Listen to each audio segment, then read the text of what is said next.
allegiance to the United States of America and to the republic for which it stands, one nation, under God, indivisible, with liberty and justice for all. We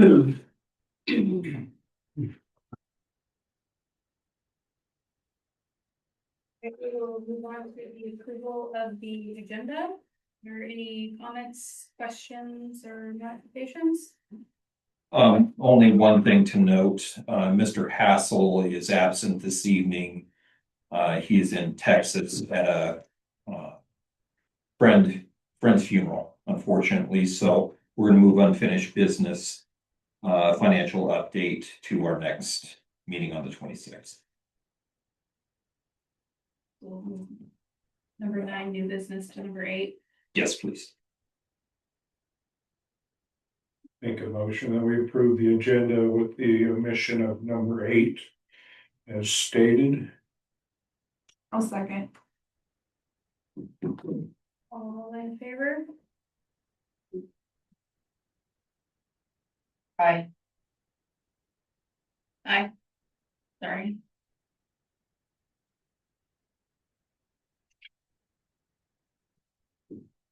Is that all? I didn't hear Dan. Okay. All right. All right. Move on to delegations. Mr. Peterson. No delegations this evening. Move on to the proposed consent agenda. Comments, questions, notifications?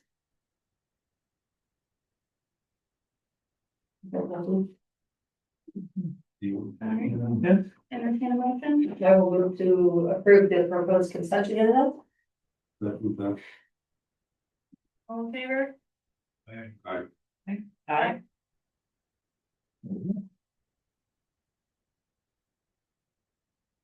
Still haven't gotten used to 5 voices all at the same time. It's amazing.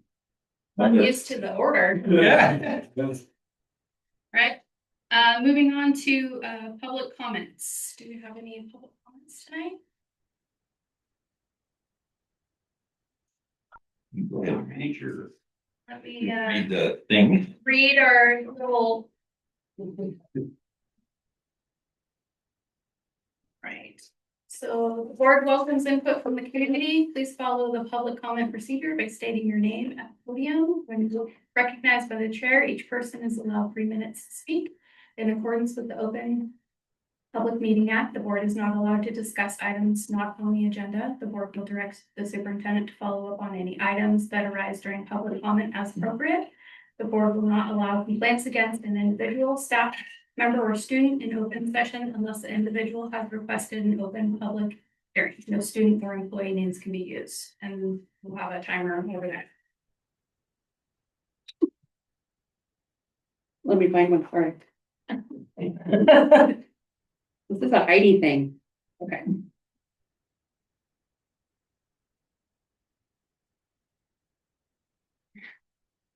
All yours, Mr. Tickman. Okay, I'm Mike Dickman, 8th grade math teacher here in the middle school.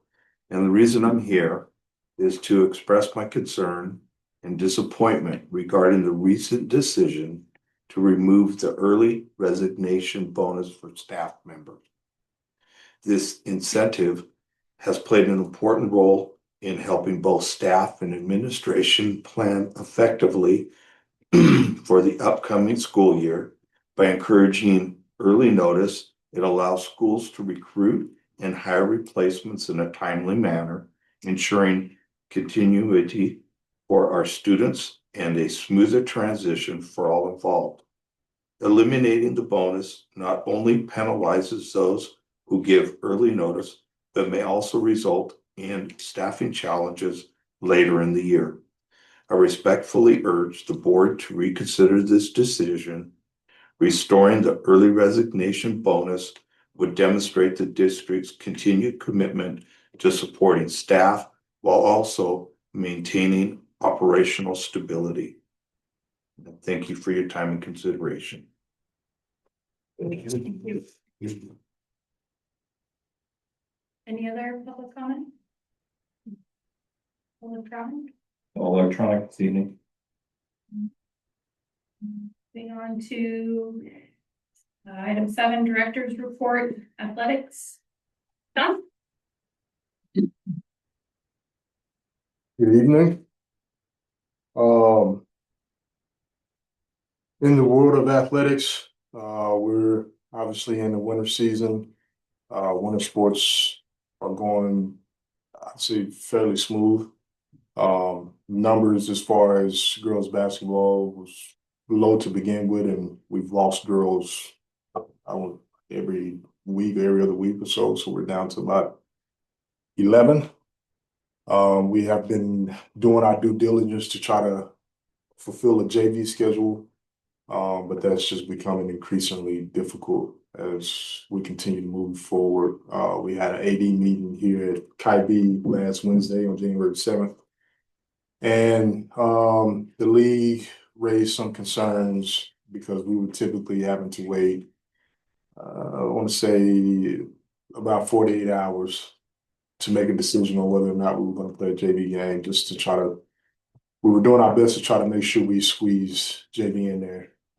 It's just kind of getting to that present point to where it's hard for these schools to replace those games with the time that I've been giving them to with an answer.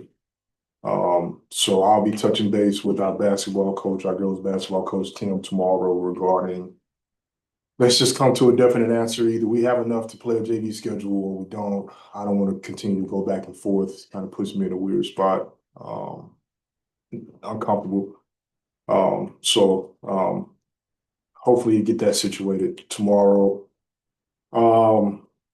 Spring wise, we have a couple of positions to fill, track, boys soccer and tennis. Boys soccer, there's a few applicants. And tennis, there's no applicants for tennis. So I'll continue to kind of push that down the list to see if we get applicants. So I'm gonna try to get boys soccer is next on my agenda to get hired. As far as everything else has been fairly smooth. Hadn't had any issues, or at least any issues brought to my attention regarding any type of sportsmanship stuff. There hadn't been any ejections or anything like that. I honestly don't even know if I've seen a technical foul or anything this season. So we did get high praise from the Best of the West. Pasco High's coach sent me a text message letting me know that they truly enjoyed our wrestling coach and our wrestlers. They handled themselves very well. Looks forward to having them back as often as they want to be there. So I thought that was very encouraging to hear. And yeah, I think that is about it. You guys have any questions for me?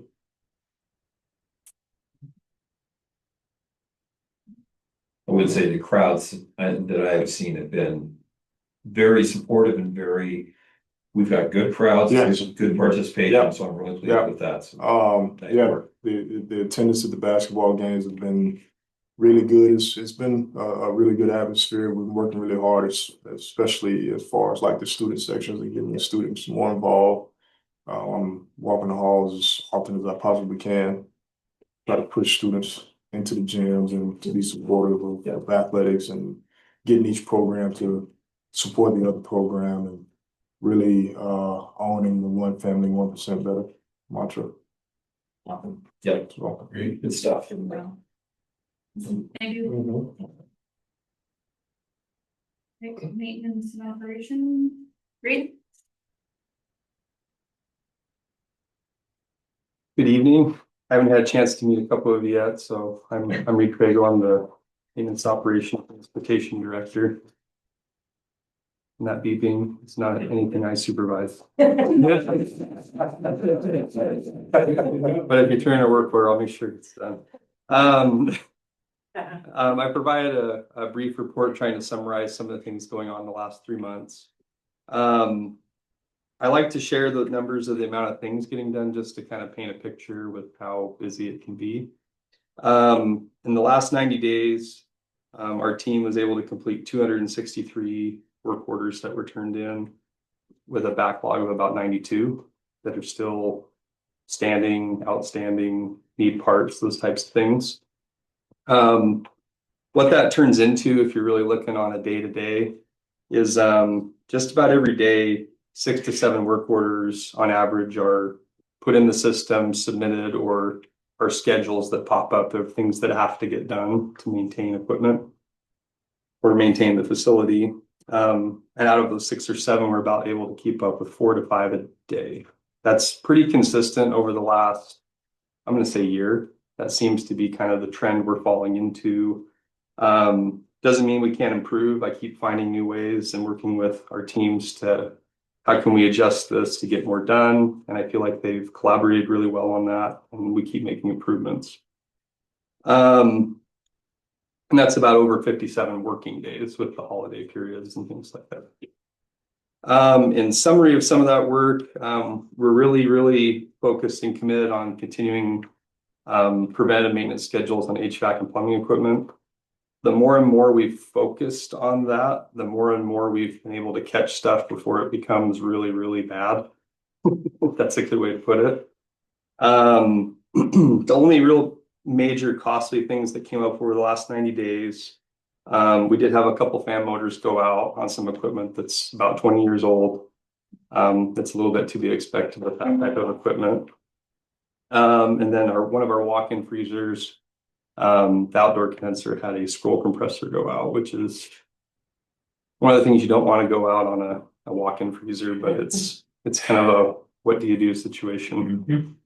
But again, I think all our maintenance custodial type staff have been in good spirits trying to do the best they can do with a lot of things we're accomplishing. We've had a weird winter. We haven't seen a lot of snow. We sure have seen a lot of rain and a lot of wind.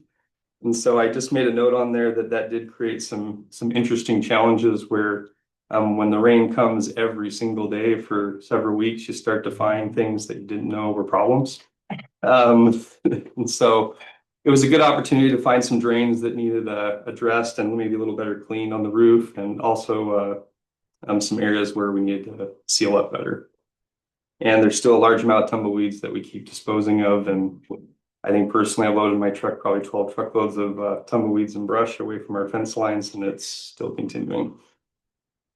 Winter break, a couple of the things that I would highlight that were really good successes is we've been installing a micro finish on our gym floors over the last few school years. It looks really good, and the more and more we do it, the better it protects the floor. And it's something that our staff members can do in-house instead of having to hire someone at a very high rate to do it. So that's been great. We've adjusted some of the products we use to wax the floors. We were able to wax a lot more floors this break, and it seems like after we burnish them, the process to kind of buff them out, they seem to hold up better than some of the previous products we've used. So that's been good. We recently had the Ben Franklin Health Department come out to do, it's part of a new program where they do air quality type testing in our classrooms and buildings.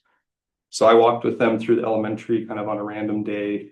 So they do want bodies in the building and students to get a good assessment of what that looks like. All the feedback I got from them when we talked about it was really positive, that all the things that our staff in the buildings are doing to keep our buildings safe and healthy for students was all in good praise and good terms. And so I'm looking for the report from them, and I'm sure there'll be a few notations of things they'd like us to do, but I specifically asked if there were any red flags I could address right away, and they said no.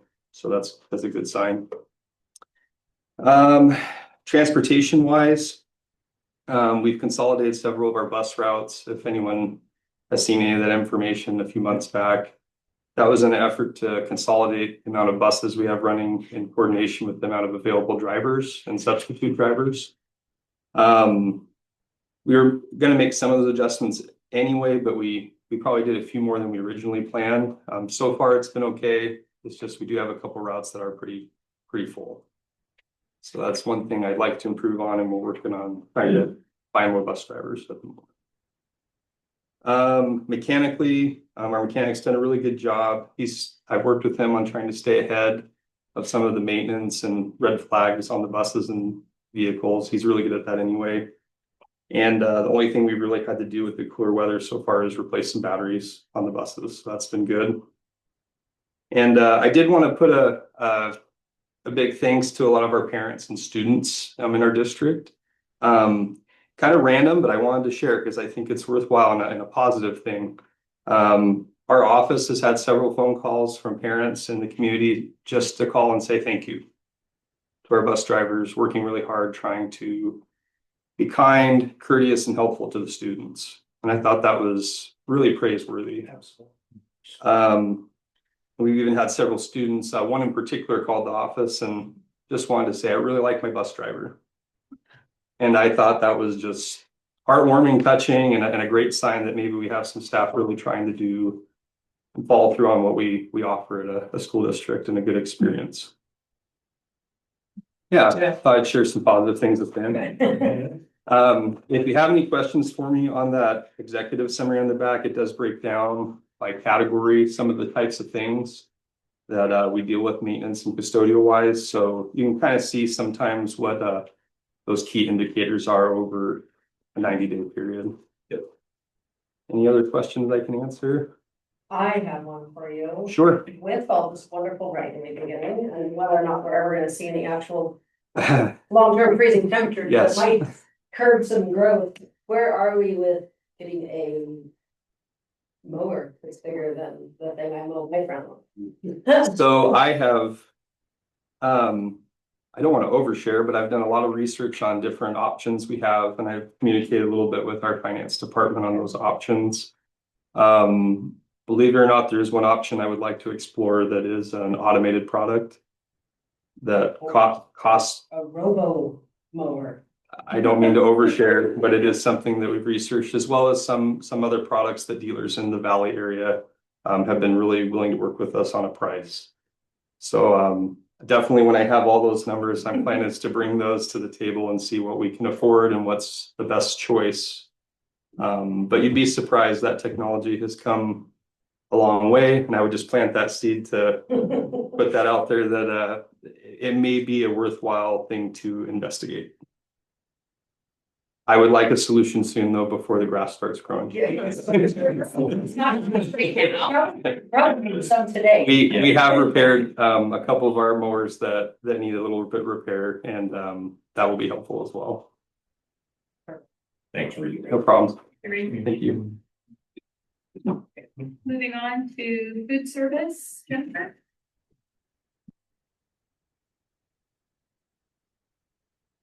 It's been a little while since I done a report, but both kitchens passed their health department inspections this year for the fall. We'll be expecting them again in the spring, but hopefully everything goes good. We started the after school snack program, and it goes along with 21st Century.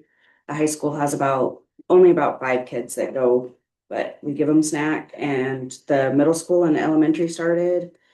We plan for about 40-45 kids. It's whether they all come through the elementary and middle school in one day, but usually around half from our numbers so far. So we started that in November and then continue through the rest of the year.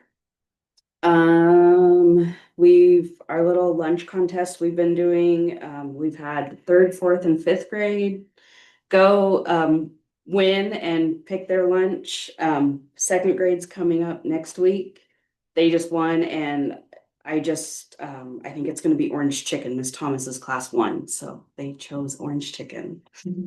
That's been really fun. So I hope to go first in kinder and the next couple months, and then maybe middle school, we'll see. Upcoming in February, I will need to be working on, I got a plan for our commodity USDA food that comes in. I have to let them know what I want for next year already. And then the summer EBT will be up doing 3 different uploads this year. So we'll be starting that in February and then May and again in April, May and June, I think. So that'll be going out again this year to the students that they'll get $120 and to the kids that qualify. I mean, that's about it for me. If there's any questions? Thank you. Thanks, Jenny. Technology, we have David. Maria? You. Huh. You did. Hello, everyone. Hello. David. Never met some of you. My name is Dave Rodriguez. I'm the IT director. All right, so since last time we met in October, we've closed 363 tickets. It's actually a little slower for us, so we're gonna kick it up a little notch. We have 45 tickets currently open right now. Christmas break was a great time for us. We were able to get a lot of PMS done. In the elementary school, we had a few teachers that wanted some computer moves, so we just made sure we waited for all the kiddos to leave, be able to do that. We also migrated some of those folks to Windows 11, which is our year-long process this year. Windows 10, just for a reminder, Windows 10 is no longer getting standard updates. They're still getting security updates, so we're safe. But we slowly, over the course of this next year, get everybody pushed to 11. So let's say we're on that. Middle school is a little bit of our bulk. This last year, we have actually migrated them from having one-to-one student devices to computer carts themselves, where all the kids put them in there, they stay at the school, things like that. This is our first time to take a look at them, just to get some maintenance done. It did take a while. There's a lot of computers, 10 cows, 28 each, so 280 laptops we looked at. But we got them physically clean and we got them digitally clean. So they should be rocking and rolling. In the high school, we got some labs, we got knocked out, we got them cleaned. And then the only real issue we have right now, just want to keep you guys abreast, is the intercoms. The week before Christmas break, we had a power outage. The intercoms didn't come back up. It took me about a day to determine the issue was the power supply. We had to bring EVCO out. It is an older system, so they had to back order this piece. And unfortunately, it's just taken a while. I've kept Clay abreast. Clay knows that it's coming, and hopefully it'll be here still, so we can get it in. So simple fix. It's an older system, so we just gotta wait. Don't tell Mr. Henry that I've said this publicly, of course, but he and his staff are actually rather enjoying having intercoms. I love his systems. morning They are routine is awesome. synchronizing their clocks and everything, and kids are getting to class sooner so that Got it. It's on back order. It's on back order. In other words, save the receipts. Got it. So yeah, Christmas break was awesome. Only big things as far as current projects. We're about to go into our testing season, so we just want to make sure everything gets updated. We have a few state browsers. We got it physically installed. We had actually put the system in. So we're working on that with me and Jamar Beecham, our technician. He's doing a great job. On top of that, I do need to do we have a voicemail server. It's a server for a voicemail, pretty simple. I just need to run some updates, do some standard stuff to it. It's a little sluggish. I want to get that taken care of. On top of that, other than that, we have some cable management, which is just cleaning up the mess I've built in the past. Eventually I'll get to it, but it's not system breaking. So things we're working on, and then just doing some access point resets, which is the wireless, just making sure we do some preventative maintenance on those pieces. Last thing, just want to keep you guys in the know of what's going on with our E-rate, which is it's a federal program that allows us to buy services and products at a deep discount. And it's based on some of our student numbers. So this year we're going to keep it pretty light. Obviously, we're going to get our 5 gig internet heavily reduced, which is amazing for us. On top of that, just any of our license renewals as far as network infrastructure, so our firewall, our access points, things like that, those kind of network things. Those are all going to be, they're all licensed, and so we're going to get those reduced. So all that to say, good stuff. And yeah, my team's rocking and rolling. They're doing awesome. Awesome. Any questions? No? Oh, All right. Thanks for the update. Thanks, David. Moving on to special services. Ann? Hello, welcome new board members. I'm Diane Zavala. I'm the Director of Special Services, and so that covers special education, migrant education, multilingual or bilingual education, and our dual language programs. First of all, I've already corrected with Mona. I put February 12th, but I did get 2026. So this is for our January meeting. For special education, the numbers on the side, those are the number of students that we have in that program. So with special education, we have 196 students on IEPs in our district. This year for training, we're working with our secondary staff, our high school special education teachers to support them in writing better, improved transition plans for our students who turn 16 during the time of their IEP through graduation. And so that's a requirement, and it's a focus that our state wants us to improve on across the state, those transition plans for our high school students. And then I also noted we have been working this year with our ESD. We have a program, mental health program, where it's a contract, and we have 4 students being supported. The nice thing about this program is that it's just not the students that are supported, it's all the teachers that work with that student and the parents. So it's a holistic program, and we're getting some good results from the students and families that are participating in that program. Migrant education, we have about 246 students enrolled in our migrant education program. And there are requirements for students to qualify under the migrant education program. The first one mainly is that the family has moved for work. So they have seasonally moved out of the district. So it could be a family has moved from Kaibi to Wenatchee to go work in the apples and then come back. Move to Prosser for some work. So as long as the family moves out of the district for work, students can qualify for migrant education resources. And part of that is the students that qualify for migrant education get extra support in being exposed to colleges. So we work to have college site visits and training for those students, and then also our parents. So there are WSU Tri-Cities and CBC is doing some site visits, orientations for our migrant students. We have elementary 5th graders going to CBC for a hop day, and we have juniors and seniors, or I'm sorry, sophomores and juniors going to Coug Day at our WSU Tri-Cities, and those will be here in March, I think March and April, May. They also have a regional parent conference. It's a parent-student conference that's held in February, and that's going to be held at CBC this year. So we have about 5 parents. We have our staff that are funded under migrant education attend the training. And then we are taking our junior and senior migrant students to the training. It's a full day training.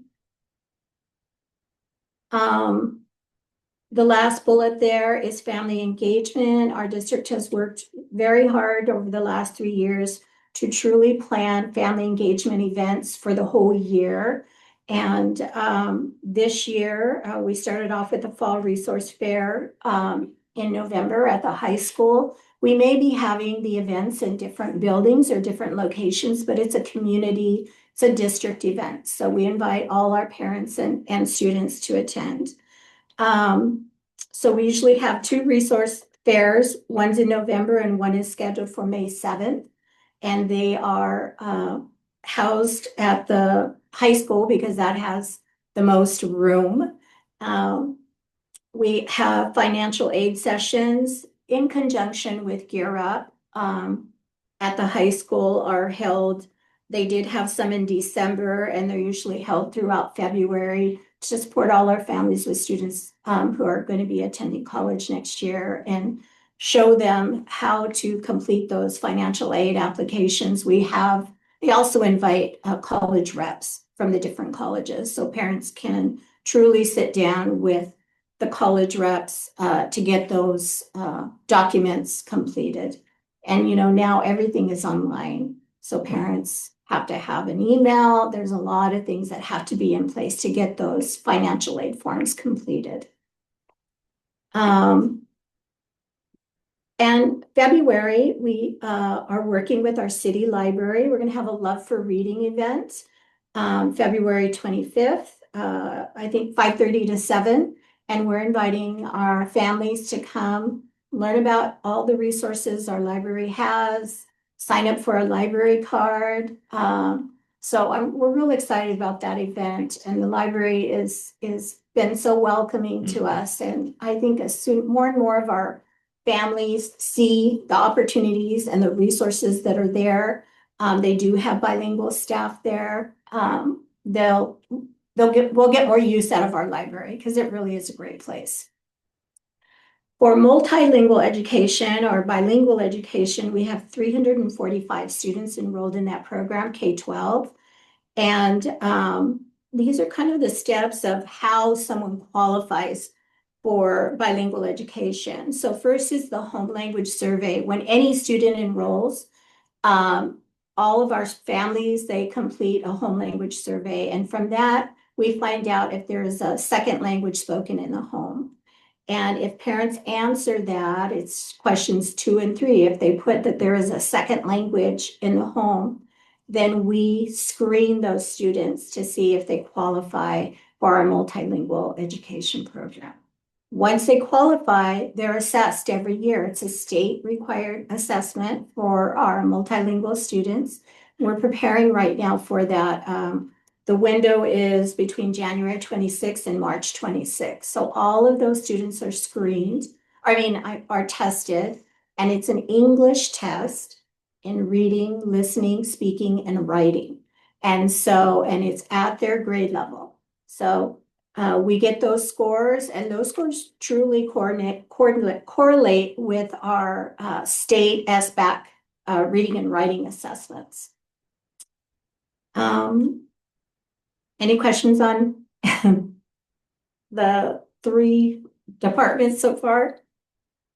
The last one is dual language, and our district worked for 5 years to plan for a dual language program here in our district. And this year it was our implementation year. So we have 2 kindergarten dual language classrooms that have started. And next year we'll transition to first grade. So we'll have 2 kinder and 2 first grade classrooms of dual language. We do have a framework that the board approved prior. And so I know we can work, especially our new board members, to give you access to that so you can see what that is.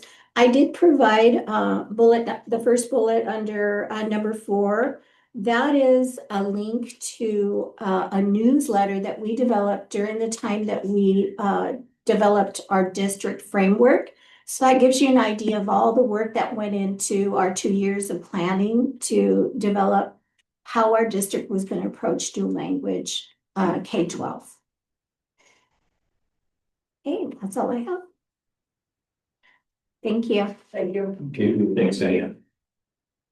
Moving on to item 8, new business, USPI emergency facility pool grant HVAC unit repair replacement discussion. Pete?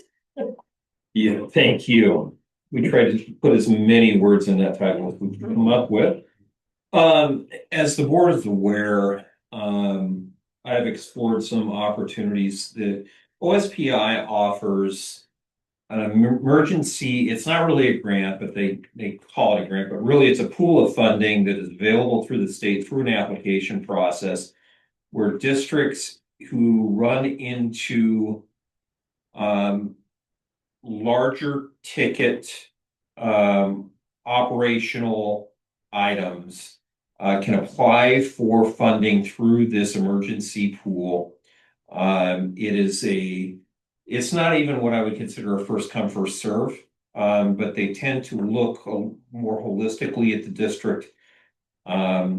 They look at how often you have access to emergency funds, things like that. These are items that if we were to not be able to access emergency funding, simply wouldn't be fixed at the moment. And so our next item is going to be asking for a resolution, because one of the requirements, when we put forth a request, Mr. Crago and I got together and determined that there were 5 HVAC units at the elementary building that simply cannot be repaired. Mr. Whitman has done a magnificent job of duct tape and baling wire, for lack of a better term, to keep them going. But there were 5 which, quite frankly, when they go out, sooner rather than later, they were not going to be able to be fixed. And then we've had, as the board is aware, an ongoing issue with 1 HVAC unit at the high school weight room, which has been down for the better part of a calendar year now. So working with Mr. Crago, we got some replacement costs from several vendors, and have put in an application to the state. One of the things that they require is the board to acknowledge that we're in an emergency situation. We do not have the current funding to be able to repair or replace those items ourselves. And we're going to ask OSPI for access to those funds. These are not dollars that are associated in any way, shape, or form with the district right now. They are part of a larger statewide fund that schools who have a severe enough need can apply to access. And I think that at this point, I think we have a good shot at it, because certainly we have disclosed that we have no available funding to be able to put into replacing or repairing these units. So with that, here in a few 30 seconds or less, I'll probably turn things back over to Gina to take us on. But if you have any questions about the program itself, please feel free to ask at this time before we move on to any resolutions. Is there a requirement to repay the what you received from the fund, or is it? No, in that sense, that is, and quite frankly, that's the only sense that it is like a grant. There is no expectation of repayment. Many of these types of requests come from districts in the springtime. That's why we want to try and get a head start on this. As you can imagine, especially in Eastern Washington, when things start warming up, they kick the AC on and then determine the AC isn't coming on. And in our cases, we've had secondary heating options going in these other classrooms if the main HVAC unit were to go down. But in meeting with Mr. Crago and Mr. Whitman, it's simply a matter of time. So we figured, why wait for the warm weather? Let's see what we can do now and try and get ahead of it. It's a great question, though. No, there is no repayment of these funds. The trick is, though, or the catch, if there is one, would be that we would not be able to access these funds again for another 3 years, short of something that would be catastrophic in nature. So, How quickly do they respond to the request once it's submitted? I've already gotten a preliminary response from Scott Black at OSPI, saying that our application looks good, but the next step is to then get the board to make a declaration of an emergency resolution, and then submit that to him, and we should have a final answer, I would think, within a week or two at the latest. Which basically the next item on our agenda is the board approval. Correct. So moving on to item B, resolution 1-2026, emergency HVAC unit repair replacement approval. I would like to note, we did find, it wasn't something that was a 10, but we felt it was important enough to write it on what will be the signed copy. So I'm going to go ahead and read it. Under the second bullet point, where it reads, the Coyote Bend City School District Board of Directors in agreement, we're declaring an emergency as required by the rules of the Emergency Repair Pool Grant Program. County Bend City School District will follow all applicable public works requirements. And in the second bullet, we added the emergency funds will only be used for HVAC repair replacement on the high school and elementary school buildings. We had included that in the first statement at the top of the resolution, but omitted elementary school in the bullet point, so we added that. Which then, this is the one that will be signed, but I wanted to read that out loud to get into public record.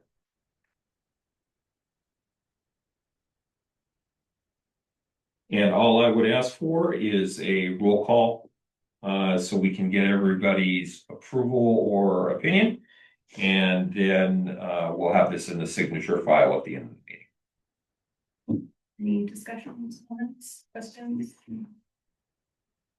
So I will move to approve resolution 1/2026 emergency HVAC repair unit repair. No, second. So roll call. Aye. Aye. Aye. Aye. Thank you. All right, moving on to item C, community meeting board workshop dates discussion. Thank you. As the board is aware, and we have talked about for a couple of meetings now, we have discussed the fact that we need to have at the least a public community meeting as well as a board workshop where the public would be invited, where it wasn't during a formal board meeting, and would like some input. I have very tentatively, so tentative that I haven't even gotten this out to the board yet, but that's why we're all here.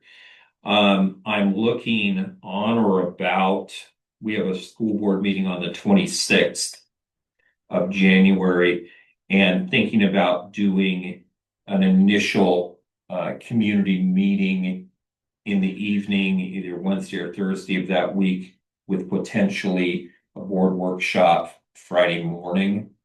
On the 30th, we can also look to the next week, the 2nd through the 6th. But I think we should have an initial discussion at least that last week of January. Whether it's both or not, I think is open for further discussion, but and I think we need to get the ball rolling. And the reason I say that is because, again, depending on what we hear from our community and from our constituents, February 27th will be the final day or the due date, so to speak, of a resolution to the county if the board was to decide to put forth a special election possibility for April. And the date of the election itself, jump ahead here 3 months, would be April 28th. So in order to meet the deadline to get on a ballot for April 28th, we would need to get that done by February 27th. Oh, February 27th or January. February 27th for the resolution, January 27th around for the initial discussion. Okay. Because I think based on our first discussion, we'll then determine where do we go as far as continuing that discussion later in February, and would give us the school board meeting on the, backing up again. We have a school board meeting on the 23rd of February. That would be the date that we would want to take action on a resolution if the board decides to go ahead and consider an an April 28th special election. My next recommendation, depending on our conversations and how things go with our constituents, the other real option would be to wait until November before we would run again. I have spoken to a couple of superintendents at the legislative conference who were in the same boat as we are. And in the two that I spoke with, it was a split vote.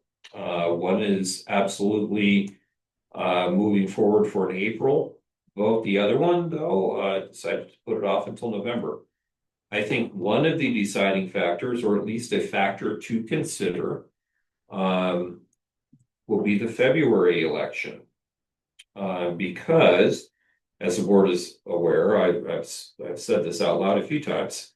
When Findlay went out for their own election, and they were the only ballot in Benton County, the cost for that election was $70,000 to go as a one-off, which was a shock to Findlay, but it has some reverberations obviously around the counties.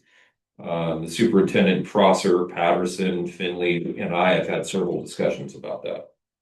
So while we may have great intentions, I think that the February election is actually going to hold some play in this, because there are a total of 9 districts running levies in the February timeframe, and their passage will really determine, I think, whether or not they turn around and could potentially run a second time in April, which would then reduce our costs significantly if we have 2 or 3 other districts who are going along for that same fun ride. So go ahead, please. What's the date on the federal election? I believe it's February 10th. Yes, it is February 10th. Which means it would then 3, 4, 5, 6, 7, 8. We're getting very close to. We will have a good idea as to whether levies in Benton County on the 10th pass or not. The certification will probably come the same week as our next resolution. Which is really problematic, and I think that's one of the issues that I think that everyone is very aware of, is in many cases you have to decide to run again almost before you know the results of your initial levy. It's a very quick turnaround, and I think the board was very wise when they decided not to run in February, because we would have had to have a resolution done the same day as certification happened at our last unsuccessful election. So many things to talk about, many things, a lot of spinning plates, but quite frankly, I think the first step is let's have at least one initial discussion to see where some folks are at, and then I think we're going to be in a mode of asking Mr. Plager to give us a detailed breakdown of different levy options, and then, quite frankly, see what the results are on the 10th, and 2 weeks later, on the 23rd, make a decision. And really, it's only a yes decision on that date, because if we decide to do nothing, we obviously, theoretically, we could run an August election, but August is a very difficult time to be running an election. I think it would push us until November, which, from the standpoint of revenue, will not make any difference, because given our double failure, we will not be collecting revenue regardless of whether we passed in April or February for that matter, but this April or this November, any collection on a levy is going to start January of 27. So just something that we need to make sure the public is aware. This will have no bearing on our budgetary process for next year. We will go forward in preparing a budget with the assumption there will not be levy collection. So any associated cuts that come with that, we have to take into account, because even if we did start collecting, it wouldn't be until almost halfway through the year. So. Is there any, when Finley ran, was there any difference in turnout between having an April election versus a November election? Turnout is almost always going to be higher in November. The best thing going for Finley at the time that they ran, even though they were alone on the ballot, you know, that was their third time and they were able to pass. It was just the fact that, you know, you immediately take $70,000 off the top. That was unfortunate because, of course, the county doesn't wait for you to collect those taxes. They want their reimbursements, or they send the invoice fairly quickly after the election. It really did come as a shock to the system, though. I know that there are a lot of folks who aren't even on the board anymore, but the third time that we ran, I believe it was in 2021. We were the only ones, and it was not nearly that expensive. I think it was $16,000, which was a lot of money at the time. But certainly nothing close to $70,000. And we are significantly larger than Finley, both in the size of our school system, but our registered voter count is about half again as large. So we can expect to see a larger bill if we were the only one. So anyway, back to where we began. I am proposing the week of January 26th through the 30th to start exploring an initial meeting, whether as a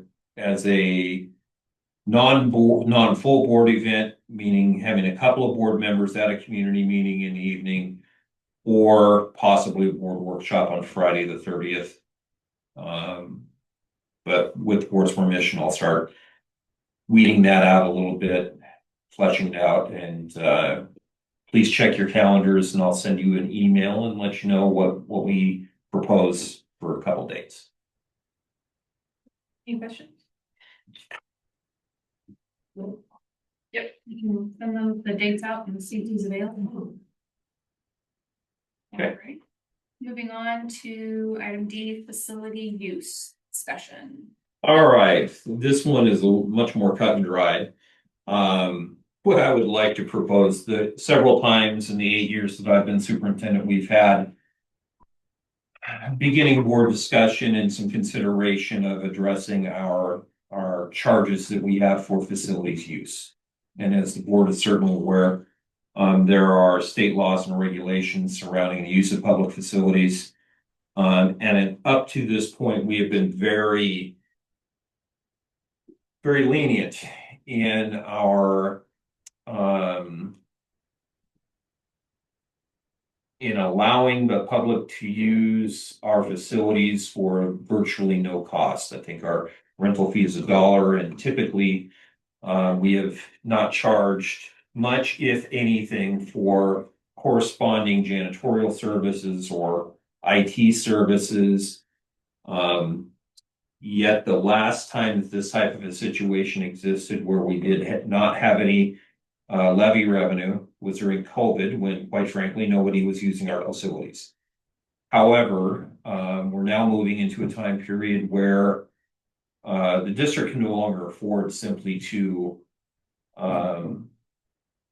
allow facilities use without charging for real costs of our custodial, of cleanup, of opening and closing, and of, quite frankly, IT services. We have had folks who have needed to have computer setups, projectors, and our IT department has come in and taken the lead on that. So what I would propose with the board's acknowledgement, at least, this isn't a formal approval, but just to let the board know, I would like Mr. Prego to sit down with Mona and Rosario. Rosario, as you know, kind of spearheads all facilities use, whether it's for our own school, meaning school personnel, or for outside agencies to come in.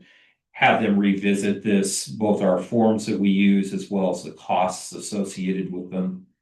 So that we can make sure that we meet the letter of the law in allowing reduced rates for facilities rental by the public. It's the public's facility after all, but not so much that it takes away from sound financial practices.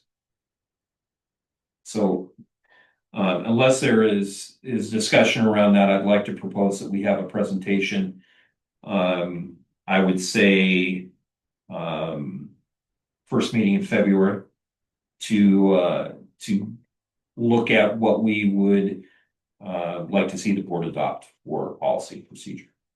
Will that include what other districts are charging? Yes, absolutely. And it would include things such as the man hours, utility, time, opening, closing, all of that. Yeah, I think it is not something I like to have to go down the road, but there are times when the community needs to and wants to use our facilities, and we just can't afford to have, for instance, the winter holiday, Winterfest. That can no longer be something where we simply provide 4, 6, 8 hours worth of facility at no cost to the city or to the Chamber of Commerce for that. So we will not make it so much that people would stop using it. At least I hope not. We just have to be able to say that this is our bottom dollar. February sounds like a good. I think that February, probably, I wanted to say the 10th is the Tuesday, so it'd be February 9th. Yes.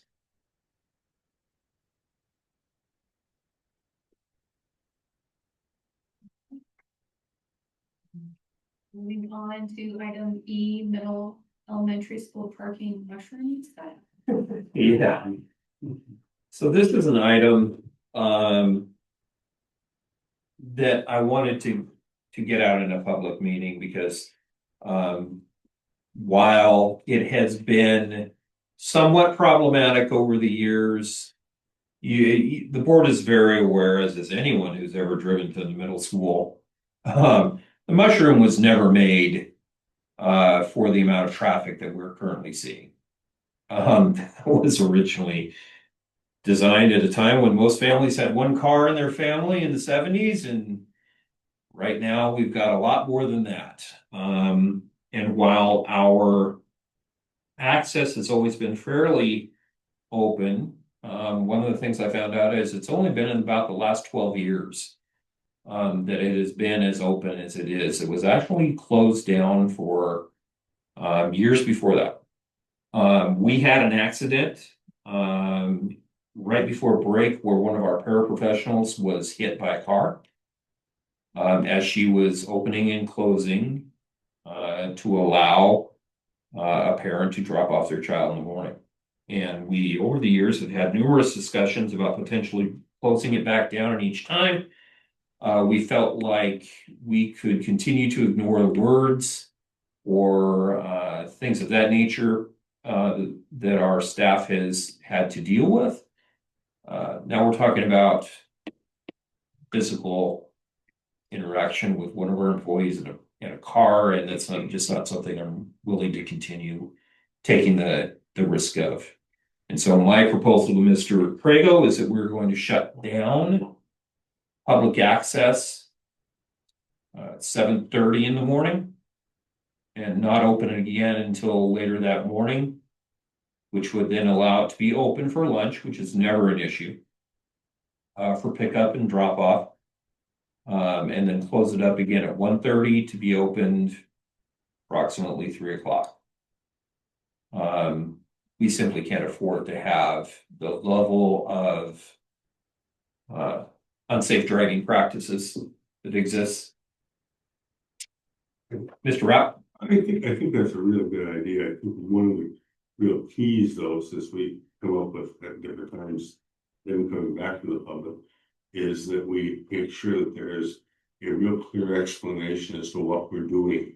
Yes. Yeah, I'm all for it, but all the voters out there, and that's just reality. Yep. Have to also be all for you see the right of it all and that kind of thing. So I whether it's signage or whatever it is, I think we gotta make really sure our voting constituent understands what we're doing.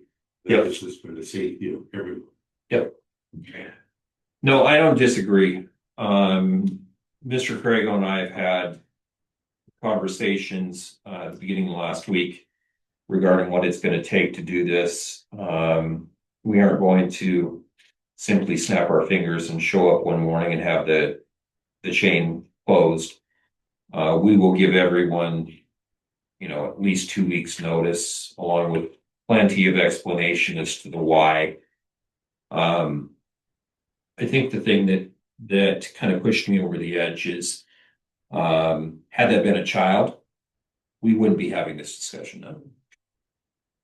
We would have closed that about 15 minutes after that happened, and there would be no discussion. And so, not to say that our employees are less important by any stretch, but no one should have to worry about performing their job duties and whether or not they're going to get hit by a car. And thankfully, our employee was not injured, but it did involve a report being made by Deputy Clifford. And we certainly took it. I mean, his recommendation was we close that off again. It's simply been taken for granted. And like I said, it was never built for the amount of traffic that it's currently seeing. So I just wanted the board to be aware we're having those discussions, and then the board will again be made aware when it comes time to say this is the date that this is going to happen. What's just the impact as far as the alternative for those that are utilizing it for? So, I mean, because isn't there already an existing drop-off area on the other side of the school? There actually are on both sides. The major consideration that we had was we do not have designated handicap parking in the formal drop-off area. It's not technically a parking area. We're going to work around that though. Working with Deputy Clifford as well as the city to make sure that we're in compliance with all ADA stipulations. We have other access points. Right. I've already been in contact with some staff members off the record to just see what they think about it. The bottom line is if you want to park in there as a staff member, you can come in and park before 7:30. We have plenty of parking with easy access. Yes, it will be about an additional 150 feet, but there will be plenty of other parking and access to the buildings for staff. If they aren't able to make it by 7:30.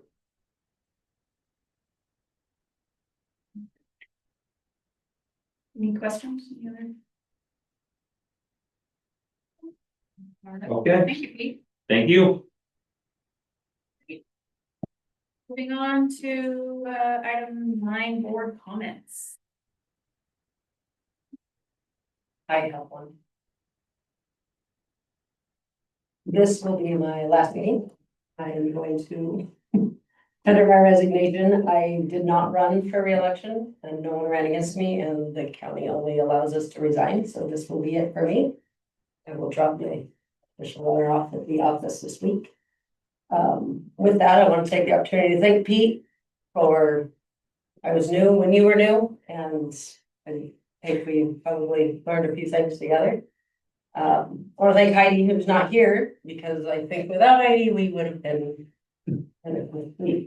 Yes. sinking ship many times. So Heidi's a salvation. And Mona, thank you for doing your best to keep our heads above water. We do appreciate that. Gina, you got this. You can do this. It's not that hard. It's just awkward. I hung on until I knew we had enough people for a quorum if somebody couldn't make a meeting. So thank you to Dan for stepping up and to Danielle and Mike for doing your term. I appreciate it. So with that, I will see you guys from those seats when I come back. So, Thank you very much, Debbie. thank you. I personally am, I'm not gonna lie, I will miss you. You've been very supportive and, you know, you described it perfectly, awkward. Awkward. Done a very, very good job. Thank you. You will be missed. And thank you. I'll probably still hound you occasionally. Mhm. Absolutely. Would expect no less. Oh, record too.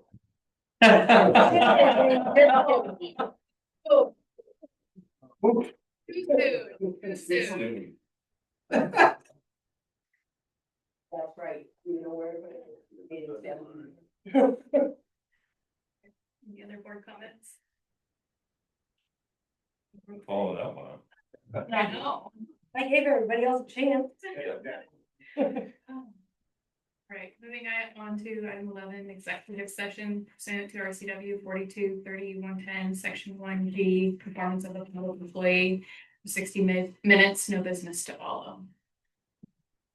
Appreciate everybody for coming tonight. Thanks, everybody.